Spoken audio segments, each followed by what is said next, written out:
ઘટના અંગે ડીસીપી રાજેશ પરમારે જણાવ્યું હતું કે ડુમસમાં એક જ જૂથના 2 લોકો વચ્ચે બનેલી પથ્થરમારા અને તોડફોડની ઘટના બની હતી. ઘટનામાં 4 લોકો ઇજાગ્રસ્ત થયા હતા. તમામને હોસ્પિટલ ડિસ્ચાર્જ આપી દેવાયો છે. વરઘોડામાં ગીતો કેમ વગાડો છો તેમ કહી અન્ય જૂથના લોકોએ ઝઘડો કર્યો હતો. એક જ જૂથના 2 લોકો સામસામે બાખડ્યા હતા. પથ્થરમારો અને વાહનોમાં તોડફોડ કરવામાં આવી હતી, જેમાં 8 જેટલી મોટરસાયકલોને નુકસાન થયું હતું. 14 લોકોની અત્યાર સુધીમાં અટકાયત કરવામાં આવી છે, જ્યારે અન્યોની શોધખોળ હાથ ધરવામાં આવી છે. ઘટનામાં સામસામે 307 અને રાયોટિંગનો ગુનો દાખલ કરી આગળની તપાસ હાથ ધરવામાં આવી છે. અગાઉ ક્રિકેટ મુદ્દે પણ એક જૂથના 2 લોકો વચ્ચે માથાકૂટ થઈ હતી, જે તે સમયે બંને જૂથના લોકો વચ્ચે સમાધાન થઈ ગયું હતું. ટોટલ જે છે ઈજા 4 વ્યક્તિઓને થયેલી છે. પથ્થરના કારણે ઈજા થયેલી છે.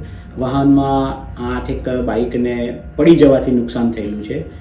એ સિવાય બીજું કોઈ જે મીડિયામાં છે દુકાનને કોઈ નુકસાન થયેલું નથી. પોલીસ ત્યાં આગળ હતી PCR-1 અને પાછળથી બીજો ફોર્સ આવી ગયો હતો, તરત કંટ્રોલમાં લઈ લેવામાં. ફોરવ્હીલ કારોમાં પણ કઈ તોડફોડ થઈ છે? અત્યારે તપાસ ચાલે છે, જે આવશે તમને ઇન્ફોર્મ.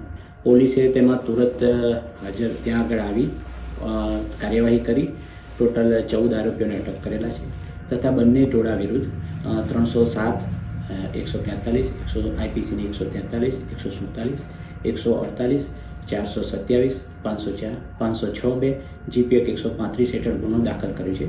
બાકીના આરોપીઓને પકડવા માટેની તજવીજ ચાલુ રાખી છે તથા ઓલરેડી બંદોબસ્ત પૂરતી સંખ્યામાં 100 પોલીસનો બંદોબસ્ત ઓલરેડી લગાવી દેવામાં આવ્યો.